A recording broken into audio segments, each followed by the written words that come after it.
troch prúdoch.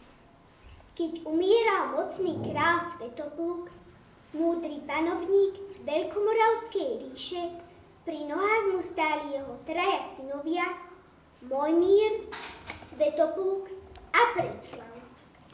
Svetopluk sa zadíval na svojich synov a myslel na svoj ľud a na svoju ríšu. Potom privrel trochu unavený zrak a podvihol pravicu na rozkaz. Nerozumeli hneď, čo rozkazuje kráľ. Iba po chvíli pochopili synovia, že im otec prikazuje podať mu zväzok tuho zviazaných prútov, čo ležal na drahom koberci. Polám! Podal prúty Svetopluk najstaršiemu synovi Mojmírovi. Mojmír netušil, prečo má prúty lámať, ale chcel splniť vôľu otca i skúsoval prúty prelomiť, no nemal dosť síl. Skús polámať ty. Prikázal kráľ svojmu prostrednému synovi Svetoplukovi. Ani jemu sa to však nepodarilo. Prihovoril sa teda najmladšiemu synovi Preslavovi. Vyprobuj aj ty, syn môj. Ale ani on nemal dosť síl, aby prúty zlomil.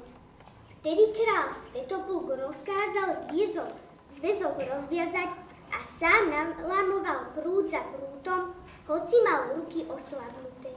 I povedal: Synovia moji, ak budete žiť svorne a vzájomne si budete pomáhať, budete silní a nejaký nepriateľ vás nepremôže.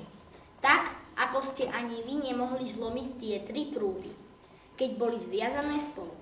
Ak však budete nesvorní, budete sa hádať a ríšu si podelíte na kúsky, nepriateľ vás poľahky, ako ten prúd premôže a vy zahyniete.